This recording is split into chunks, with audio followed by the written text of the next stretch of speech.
건강하시고 행복한 날 되시길 기원합니다. 오늘 들려드릴 이야기는 조선시대 한 가난한 농부의 감동적인 이야기입니다. 옛날 경상북도 의성군 단밀면에 김태수라는 농부가 살고 있었어요. 그의 아버지는 안동에서 이주해 와서 황무지를 개간하며 온갖 고생을 다했습니다. 나무 뿌리를 캐내고 돌을 치우며 맨손으로 밭을 일구어 겨우 아들을 키워냈죠. 태수야, 이 땅이 우리 집안의 터전이다.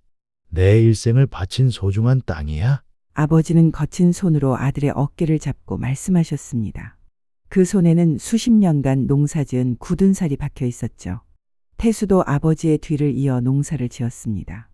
일찍 장가는 들었지만 부부가 아무리 열심히 일해도 하루하루 근근히 살아가는 것이 고작이었죠. 아내 순이는 새벽 4시면 일어나 밥을 짓고 태수는 동이 트기 전부터 밭으로 나갔어요. 봄이면 씨를 뿌리고 여름이면 김을 메고 가을이면 추수하고 겨울이면 이듬해를 준비했습니다. 여보, 올해도 흉년일 것 같아요. 곡식값은 오르는데 우리가 거둔 건 별로 없어요. 순이가 한숨을 쉬며 말했습니다. 그녀의 얼굴에는 걱정이 가득했어요. 태수는 거칠어진 손으로 아내의 어깨를 다독였죠. 괜찮아. 우리가 부지런히 일하면 언젠가는 나아지겠지. 하늘이 우리를 버리지는 않을게요. 하지만 마음속으로는 태수도 불안했습니다. 이웃들은 하나둘 고향을 떠나 다른 곳으로 이사를 가고 있었으니까요. 이 척박한 땅에서는 도저히 살 수 없다며 말이죠. 그런데 불행은 연달아 찾아왔어요. 아버지가 갑자기 세상을 떠나신 것입니다. 몇 날 며칠 아프시더니 어느 날 아침 문안을 드리러 들어갔더니 차갑게 식어 계셨습니다. 태수는 망연자실했어요.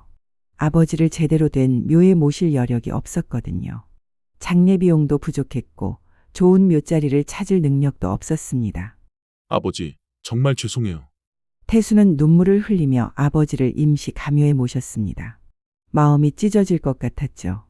평생 고생만 하시다 가신 아버지를 이런 식으로 보내드려야 한다니 힘들었죠.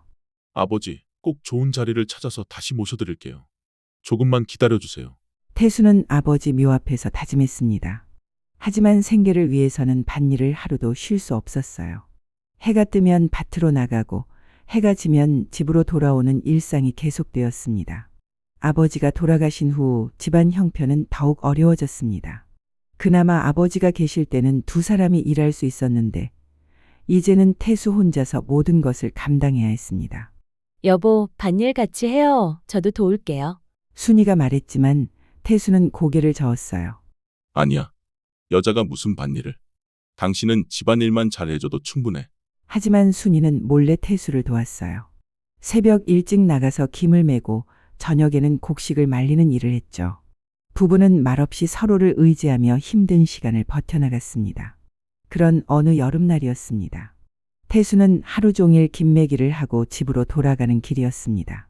해는 이미 서산 너머로 넘어가고 길은 어둠에 잠기기 시작했어요. 온몸이 땀으로 젖어 있었고 등과 허리가 욱신거렸어요. 오늘도 하루 종일 일했네. 순이가 저녁 준비하고 기다리고 있을 거야. 태수는 지친 발걸음을 재촉했습니다. 그때 길가에 이상한 것이 보였어요. 사람이 쓰러져 있는 것 같았죠. 저게 뭐지? 태수가 급히 다가가 보니 머리가 하얗게 자란 노승이었습니다. 비쩍 마른 몸에 낡은 가사를 걸치고 있었는데 며칠을 굶었는지 뼈만 앙상하게 남아 있었습니다. 숨소리도 가늘고 곧 돌아가실 것만 같았죠. 스님, 괜찮으세요? 태수가 노승을 흔들어 봤지만 반응이 거의 없었습니다. 간신히 눈만 뜰 뿐이었죠. 이러다 돌아가시겠어. 어떻게 하지? 태수는 고민했어요. 집에 데려가자니 여력이 없고 그냥 두자니 양심이 허락하지 않았어요. 하지만 망설임은 길지 않았습니다. 사람이 죽어가는데 어떻게 그냥 둘 수 있나? 태수는 노승을 등에 업고 집으로 향했어요. 마른 몸이었지만 이미 지친 몸에라 무거웠습니다. 중간에 몇 번 쉬어가며 겨우 집에 도착했습니다. 여보. 태수가 부르자 순이가 나왔어요. 노승을 업고 있는 남편을 보고 깜짝 놀랐습니다. 어머, 이게 무슨 일이에요? 길에서 쓰러진 스님을 발견했어. 거의 죽어가고 계셔. 빨리 미음부터 끓여줘. 순이는 상황을 파악하고는 즉시 부엌으로 달려갔어요. 집은 단칸방이 전부였습니다. 태수는 노승을 안방에 눕히고 순이는 부엌에서 밤을 새워야 했어요. 하지만 둘 다 불평하지 않았습니다. 괜찮아요, 여보. 제가 부엌에서 자면 돼요. 순이는 밝게 웃으며 말했어요. 태수는 고마운 마음에 아내의 손을 꼭 잡았습니다. 며칠 동안 부부는 정성껏 노승을 돌봤어요. 자신들이 먹을 쌀을 줄여가며 미움을 끓여 먹였고 밤낮 없이 간병했습니다. 스님, 이거라도 드세요. 순이가 정성스럽게 끓인 미음을 한 숟가락씩 떠서 먹여드렸습니다. 처음에는 삼키는 것도 힘들어하던 노승이 점차 기력을 회복하기 시작했어요.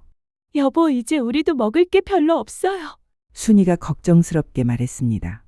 곳간에 있던 쌀이 바닥을 드러내고 있었어요. 사람이 죽어가는데 그럴 수 있나?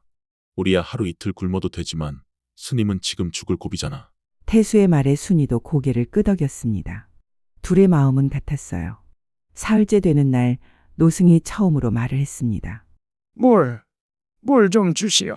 목소리가 나온 것입니다. 태수와 순이는 기뻤어요. 스님, 정신이 좀 드세요? 네, 여기가 어딥니까? 저희 집이에요. 길에서 쓰러지신 걸 발견해서 모셔왔어요. 노승은 천천히 상황을 이해했습니다. 그리고 눈에 눈물이 고였습니다. 고맙습니다. 정말 고맙습니다. 일주일 만에 노승은 겨우 기력을 회복했어요. 침상에서 일어날 수 있을 정도가 되었어요. 눈에 생기가 돌고 목소리도 힘이 생겼습니다. 정말 감사합니다. 두 분이 아니었다면 저는 길가에서 죽었을 겁니다. 노승은 눈물을 흘리며 깊이 절했습니다. 무슨 말씀을요? 당연한 일을 했을 뿐이에요. 태수가 손을 저었지만 노승은 계속 고개를 숙였어요. 아닙니다. 요즘 같은 세상에 이런 분들을 만나다니 하늘이 저를 살려주신 이유를 알겠습니다. 노승은 며칠 더 머물며 기력을 완전히 회복했습니다. 그리고 태수에게 물었어요. 꼭 은혜를 갚고 싶습니다. 무엇을 원하십니까? 태수는 잠시 망설이다가 솔직하게 말했습니다. 사실 아버지가 돌아가셨는데 아직 제대로 된 묘자리를 찾지 못했어요. 그것이 가장 큰 걱정입니다. 하지만 스님께서 굳이 뭔가 해주실 필요는 없어요. 아닙니다. 꼭 도와드리고 싶어요. 노승은 깊이 고개를 끄덕였습니다. 며칠 더 머물면서 좋은 자리를 찾아드리겠습니다. 며칠 동안 노승은 마을 곳곳을 돌아다니며 산세를 살폈습니다. 산등성이를 오르내리고 물의 흐름을 보고 바람의 방향을 확인했습니다. 그리고 태수에게 물었습니다. 선생님, 벼슬을 원하십니까? 아니면 재물을 원하십니까? 태수는 당황했어요. 저는 그런 큰 것을 바랄 처지가 못 됩니다. 괜찮습니다. 솔직하게 말씀해 보세요. 저희 같은 농민이 무슨 벼슬을요. 그저 굶지 않고 살 수 있으면 족합니다. 아버지 묘만 잘 모실 수 있다면 더 바랄 게 없지요. 노승은 태수의 순박한 마음을 읽었습니다. 욕심 없는 진실한 마음이었죠. 좋습니다. 저를 따라오세요. 노승은 태수를 집 뒤편 북쪽 산자락으로 데려갔습니다. 산맥이 끝나는 자리, 아늑하면서도 기운이 좋은 곳이었습니다. 앞으로는 넓은 들판이 펼쳐지고 뒤로는 든든한 산이 막아주고 있었습니다. 이곳입니다. 여기에 모시면 됩니다. 노승은 정확한 자리까지 표시해 주었어요. 그리고 자세한 장례 방법까지 알려주었습니다. 정월 보름날 오시에 하관하세요. 그리고 제사는 매달 초하루에 지내시고요. 모든 것을 세세하게 가르쳐준 노승은 마지막으로 말했습니다. 선생님 댁에 큰 복이 들어올 것입니다. 하지만 그 복을 받을 자격이 있는 분이기에 주어지는 것이지요. 스님, 그게 무슨? 태수가 묻기도 전에 노승은 홀연히 떠났습니다. 마치 바람처럼 나타났다가 바람처럼 사라진 것 같았어요. 태수는 노승이 알려준 대로 아버지의 이장을 치렀습니다. 집에서 가까운 곳이라 언제든 성묘할 수 있어서 마음이 놓였습니다. 아버지, 이제 좋은 곳에서 편히 쉬세요. 매일 인사드리러 올게요. 장례를 치르고 나니 마음의 짐이 한결 가벼워졌습니다. 부부는 다시 평소처럼 농사에 매진했습니다. 그런데 며칠 후 이상한 일이 일어났습니다. 밤늦은 시간 백옷을 가득 실은 수레를 끌고 온 남자가 문을 두드렸습니다. 계십니까? 죄송하지만 하룻밤만 묵어갈 수 있을까요?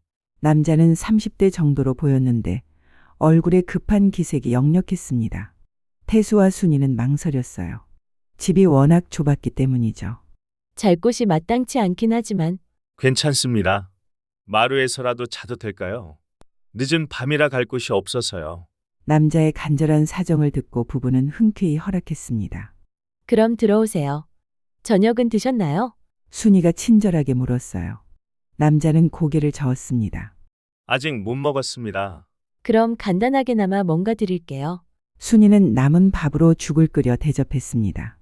남자는 감사하다며 맛있게 먹었어요. 다음 날 아침 남자가 이상한 부탁을 했습니다. 사정이 생겨서 당장 이 백옷들을 가져갈 수 없는 상황입니다. 나중에 찾으러 올 때까지 맡아주실 수 있으실까요? 물론이죠. 언제든지 찾으러 오세요. 태수는 흔쾌히 승낙했어요. 남자는 깊이 절하고 급히 떠났습니다. 백옷들은 헛간에 고이 보관했습니다. 하지만 한 달이 지나도 석 달이 지나도 남자는 나타나지 않았습니다. 여보, 그 사람 왜 안 올까요? 글쎄, 무슨 사정이 있나 보네. 그러던 어느 날 갑작스럽게 국상이 났습니다.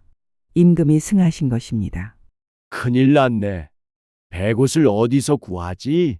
온 마을이 난리가 났습니다. 국상이 나면 모든 백성이 백옷을 입어야 했습니다. 하지만 갑작스러운 일이라 백옷을 구하기가 하늘의 별 따기였어요. 백옷값이 평소에 몇십 배나 올랐다더라고요. 돈이 있어도 구할 수가 없대요.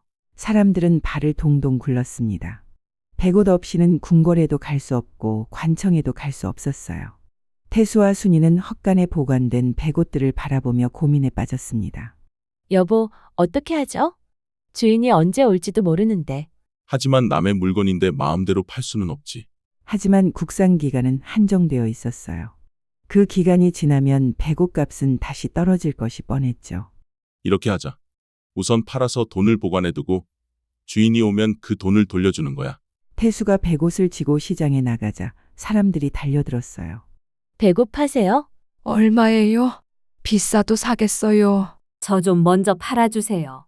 백옷은 순식간에 팔렸습니다. 값도 부르는 대로 받을 수 있었어요. 며칠 동안 백옷을 팔아서 태수는 상당한 돈을 벌었습니다. 이제 주인이 오면 이 돈을 돌려드리자. 수년이 지나도 주인은 돌아오지 않았습니다. 부부는 그 돈으로 논밭을 샀습니다. 그리고 더욱 열심히 농사를 지었어요. 신기한 것은 새로 산 땅의 농사가 너무나 잘 되는 것이었습니다. 가뭄이 들어도 이 땅만은 촉촉했고 태풍이 와도 피해가 없었죠. 몇 년이 더 흘렀지만 백옷의 주인은 나타나지 않았어요. 부부는 그 돈으로 농사를 확장했고 점점 살림이 나아졌습니다. 그러던 어느 날 또 다른 기적이 일어났습니다.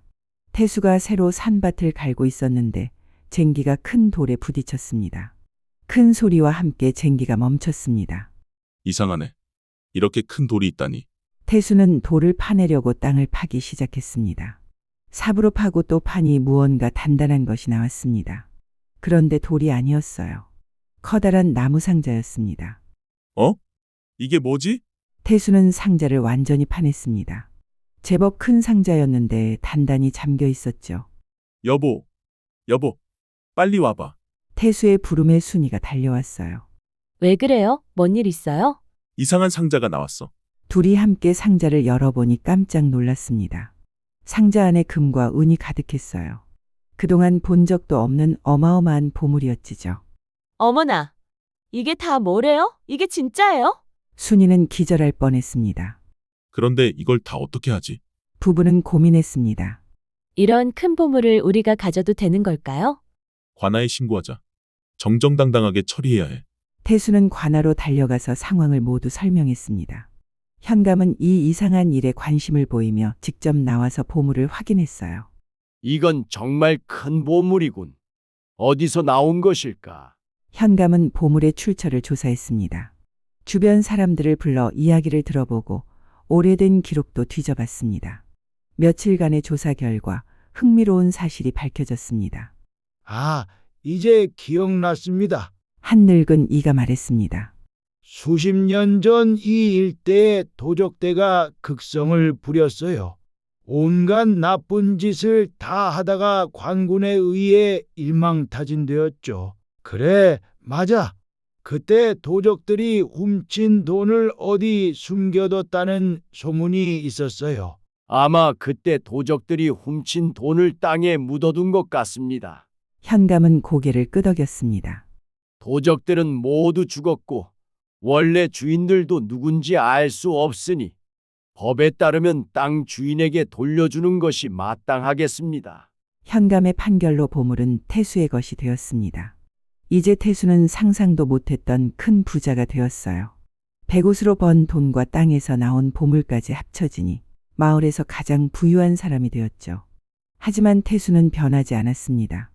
여전히 직접 농사를 지었고 소박하게 살았습니다.